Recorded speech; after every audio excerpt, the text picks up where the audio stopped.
Boleh tambah sikit dia. Sila. Yang paling penting Van de Beek semalam main dengan jiwa dan soul dia. Itu yang paling penting. Betul. Dia main dengan hati dia. Itu yang I suka. I pun community Holland jugalah.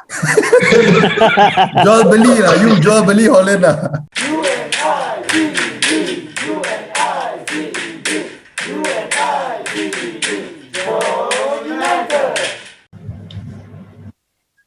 Salam satu Malaysia. Welcome to JomUnited. We are a Manchester United fan club channel. Buatan Malaysia dengan bangga ni. Okay. You know what else we are very bangga of? We managed to hit a milestone of 243 subscribers. Okay. That was unexpected. Okay. Round of applause for everyone. Thank you all the supporters. Thank you for sharing our videos. Subscribing and whatnot. Okay, so please continue to do so and let's grow together as a community. Okay, so for today, Sembang United. Okay, let's talk about the last game of the season, Wolves versus Manchester United. Okay, personally for myself, it's more of a youth for the youngsters in our team. Okay, people like Shoutout, Hannibal, Ilenga, and Ahmad. Okay, so Josh, what's your take on the game yesterday? Wow, what a night for the youngsters. I think it's a brilliant night for them. Not only that they played well, but we actually got a win away against a Wolves side. Well, nothing too much on the Wolves first 11. I think they were also underperforming, but I'm really proud of the boys, especially the two main guys that played really well yesterday was Ilanga and Ahmad. I think those two combining and pressuring the Wolves defense was quite impressive. And one thing that I realized, and we didn't know about this, is that Ilanga, what he did that Rashford and Greenwood cannot do was always coming from the right and coming into the box to get goals in or to get that opportunity. So that was something was really impressive. And yeah, I really like those kind of approach from Ilanga. So well done to the boys. I'm really proud that Ole gave them this opportunity. Okay, so Raj, do you think that Daniel James?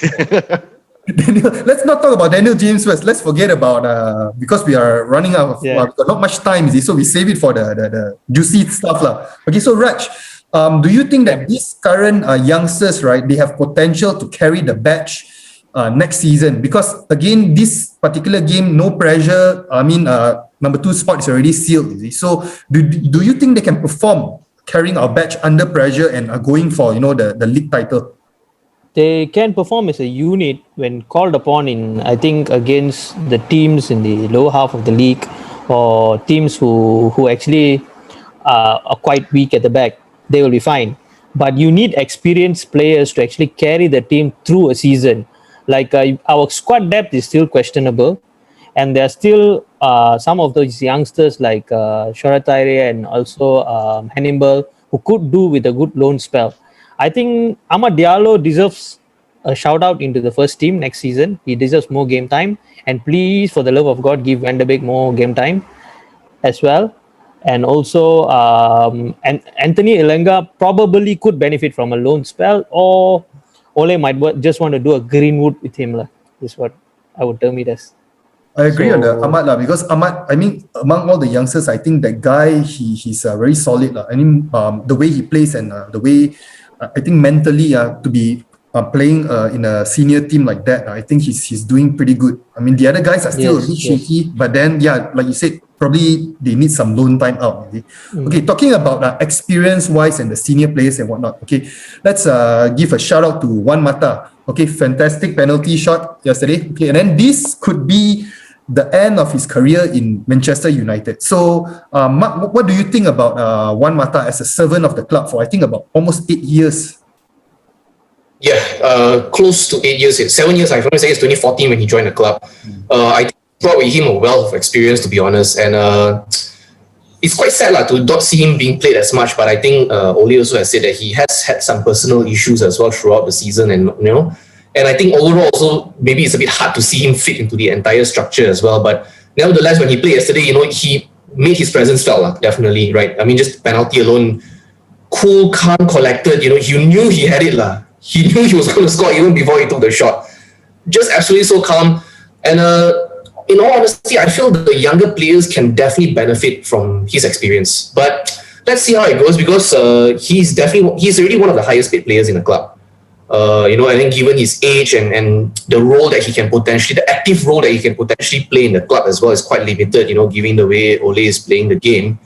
So, like you said, his contract is still up in the talks. Not really sure where it's going, but we're definitely going to miss him. We're definitely going to miss his presence if he chooses not to extend his contract, because his contract is coming up to an end already. But on the flip side is that if he does leave us, then that sort of gives us more space to bring in other players as well. So Or the youngsters. Or we can play the youngsters. yeah, Ole has to balance out in a sense, yeah. Okay, Jai, you memang master jual beli lah. Okay, kalau you sekarang, you memang master jual beli lah. Okay, kalau you ada posisi untuk sama ada extend contract Juan Mata, you akan extend tak? For me lah, secara jujurnya, saya kalau saya sebagai orang yang mengelolakan penjualan beli ni, Mata sebenarnya dia dah di hujung karier.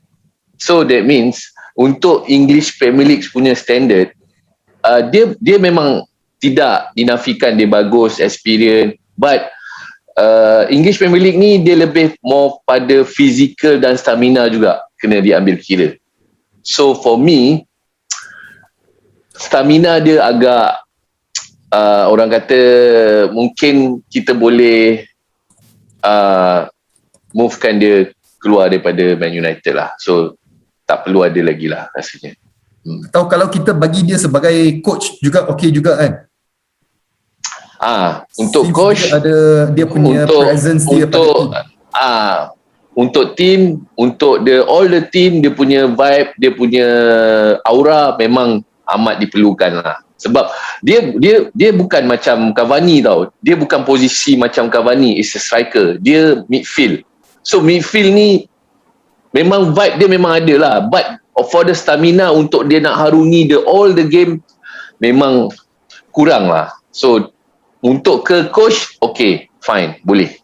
Tapi untuk dia main setiap hari, untuk setiap game, mungkin kita kena cari pengganti dia. Dah kena ada cari pengganti Mata. Yeah. Okay, speaking about the midfield position, okay, yesterday many considered the man of the match, Van de Beek. Okay, usually he played in a more cam role, right? So yesterday he was playing more of a double pivot, holding position kind of role. So Josh, what do you think about Van de Beek's performance yesterday? As an ambassador of the Dutch community of Manchester United, I'm very proud. No Portuguese. Number one, I thought you're Portuguese. Lalang lah, you lalang, lalang. I mix between Portuguese and Holland lah. So this is the community. Because this time I have to give it to Van de Beek. Van de Beek, what a game he played, and thankfully Ole gave him his 90 minutes. He played really well to anchor the midfield, box to box play against Wolves. He not only asked the ball from the centre backs, from the wing backs, but he also tried to distribute it to the front, where he knows they have very fast pace forward. So his release of the ball was quite good. And put that all aside, I believe everyone caught that wonderful Beckham-like pass from Van de Beek to the flag. It was a pass. Okay. Yeah, he was a decoy, but what a play. But apart from that, I think he played a brilliant game. And like what Raj said, I think he needs more game time.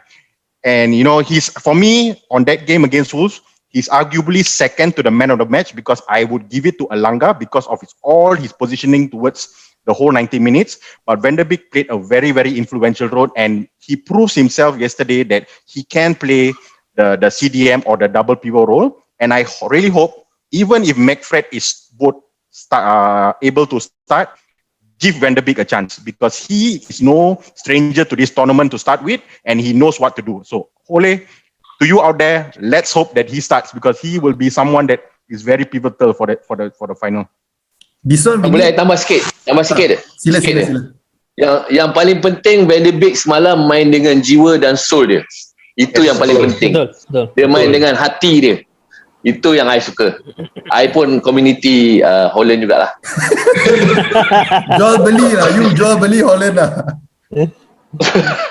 Okay, moving on. Okay, let's talk a bit about our defense yesterday. Okay, personally, I'm actually very impressed with Tuanzebe. Okay, I didn't know that physically wise, he's actually quite commanding, quite buff guy. When he stood next to Adama, well, you can actually see the similarity in the posture and the size. You see. So, Raj, what's your, from a defensive point of view, right? How did we play yesterday? And then also, for the coming finals, right? What pairing would you think that Oli should go for the centre backs? Okay, as a defensive unit, I think this was the same. If I'm not mistaken, this is the same defensive unit that played against Leicester, right? Leicester. Were they? I think the four of them played against Leicester as well. If I'm not, Yeah. so I think there is improvement because they have started playing together as a unit for the second game running. You can see the difference that Brandon Williams was much more polished yesterday, and then you could see Teles cutting in the crosses that was coming, the cross balls that were coming forward. From Wolves, and then Tuanzebe and Bayi. Tuanzebe's game reading is very good. Bayi, as usual, is erratic self lah. So Bayi, it's just an accident waiting to happen anytime. It's either to him or he'll injure someone else. It's either one or the other. So that is Eric Bayi for you. And as for the finals, I would personally go with the two that played yesterday, Bayi and Tuanzebe, because they complement each other better compared to if you play Lindelof with Tuanzebe. But knowing Ole, he might just go with Lindelof and Bayi because that is the most senior of partnerships. But as for game reading, I think Tuanzebe, he has played the last 2 games on the trot. He is improving. You can see that his game reading and the way he commands the back line is good. And as you said, he's very physical as well. So I think he should go with, if he wants to play Lindelof, play him with Tuanzebe. So that would be a good pairing for Shaw and Wan Bissaka. Obviously, they pick themselves up. That's not even a question here. So if I may add on the Tuanzebe, I think what Raj mentioned, actually Tuanzebe, he just needs his confidence. I think if you see that game against PSG, right, he really pocketed Mbappe, and because it probably is the empty stadium or so forth. I think Tuanzebe, right, his game reading is really, I have to support that. He's really good, but he just needs his confidence. I think so he's at a very young age. Yeah, so I think that's what's lacking so far from him. The game that brought down his confidence a lot was that mistake he made against Everton, which allowed them to score the equalizer. I think that's where his confidence totally shattered. And then the subsequent reaction from the fans. Sometimes fans need to chill. I mean, we critique, but then keep it to a minimum. All the abuse remarks and whatnot. You shouldn't do that. Correct.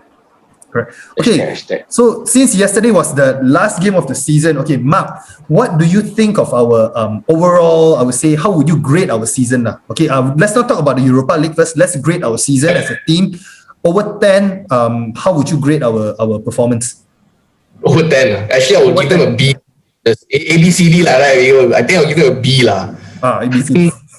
They had, I always like to use this, they had like farts of inspiration, It's like they had really great runs, they have great moments, but then sometimes when they just don't do it means I guess the biggest frustration for me throughout the season was that even when we lost, sometimes we don't lose fighting, or we don't lose with heart.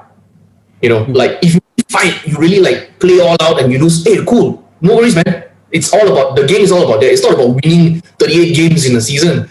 You will have your ups and you have your downs, but the downs here is just really like, sometimes you can see like, they just don't feel like playing, and I think that was the most frustrating part. So of course we don't expect them to win titles all the time, but at least play with heart, So but I'll give them a B in overall, in the whole season, yeah. Jai, macam mana Jai? Pendapat you? Pendapat I, we still dalam proses learning, dan yang paling bagus kita berada di atas pasukan-pasukan yang pernah juara tahun lepas. Itu yang paling bagus lah. So for me, it's a B. Sama macam Mak. Yeah, B. Maybe Raj, you want to add on? What's your grading of our team this season? I would give it a B minus because to add on, another problem is Oli sometimes is too stubborn in certain games. Like there was one game, I think Fred was performing, not one game, there were one too many games where Fred was performing really, really bad. And he just sticks to him for 90 minutes. And he does not move away from that. And he does not make his substitutions early. That's another problem with him. He waits until 70th minute, 75th minute, sometimes even 80th minute to bring in a player who can impact the game. So that is definitely being coached by a PE teacher, as they say. I think he has done tremendously well, but certain aspects that he can improve. His man management has been fantastic. The way he treated Mason Greenwood, the way he has nurtured Luke Shaw, the way he manages certain players, the goalkeeping crisis management that he did this season, how he actually transitioned between the goalkeepers quietly without us realizing it. So these are all characters of a manager who can do well, and hopefully we win the Europa League to start a kickoff of a winning cup winning and league winning, hopefully in the future. Okay, if you just say touch wood, I'm just giving you a situation, okay, but it won't happen okay. If we lost the Europa finals, okay, Josh, will you still be Ole in? Are you, by the way, Ole in or Ole out? Because got too many lalang sometimes, right? No, I'm always Ole in from the start actually. So I'm going to be a bit biased to Ole this time around, and in terms of the grading as well, I'm going to give him at least an A- in that sense, because I think he overachieved on what he has. His only signing was Cavani, and he actually made that whole team to that second spot to this season, which I think we overachieve actually. We overachieve. And for him to actually go into the Europa final, which actually is a second tier, let me make this clear, it's something that we shouldn't be in the first place. We should have been in Champions League. But even if we lose that tournament to be on second place, which we shouldn't, I'll still give him an A- because I think he overachieved. But what he can learn from this, like what Jai said, it's a learning season. All right, his game, his player management was fantastic. He brought back the culture to Manchester United. He got that now instilled that coming back culture. But what he needs to learn is the game management throughout the season. His rotation, who he wants to start, be bold, take out like rest Bruno or things like that. Those kind of decision is what Sir Alex Ferguson would do, but Ole needs to learn. You know, like, and then what Raj said, if you know people are tired, let him come back. So substitute him out. So I only see that with the goalkeeper, which De Gea and Henderson, but it's not overall as a team. So that's something that we want to do, and it's going to be very, very critical for him to do that with the number of signings that he's going to get next season, and that will be very critical because the squad depth is very important. So I hope Ole does that for next season. So A- for me. Can I just add one small thing? I think more important than Ole, the board needs to back Ole. That is the most important thing, more than anything else. Because if the board doesn't back him, like last season he was not back. Let's just call a spade. He was never back last season. The players that he wanted didn't come through, and they just gave him Underbeck and probably Cavani, and he just made do with the players that he got. So the board needs to back Ole. That's the most important thing. Exactly. And then again, when we reserve our judgment when he has a proper squad. I would say when he has the players that he wants, that he can play, that he can move around, substitute and whatnot. I think that is one of the things that is holding back his, decisions, the late substitutions and whatnot. Okay, so to all the fans out there, let's stay positive. Okay, let's stay positive. Let's win this trophy first. Then after that, the pressure is on the board. You don't want any more protests going on. You better do your job, do it properly. Okay, at Woodward, don't do anything. Just enjoy your retirement. Don't ever come back. Don't even talk about anything. Just go back home to US. Relax. Yeah. Okay. Okay, guys. I think they come back Dia tahu suruh dia datang lepak Malaysia lah. Kita meriam buluh dia tahu. Dia mercun dia dah takut, dia belum kena meriam buluh lagi lah. So anyway guys, we are at the end of our show. Okay, so next game, very, very important game, the finals, Europa finals. Okay, so let's again stay united. Stay tuned for coming videos, and then JomUnited, United forever, guys. Let's go. Ole in. Okay, see you guys. Believe.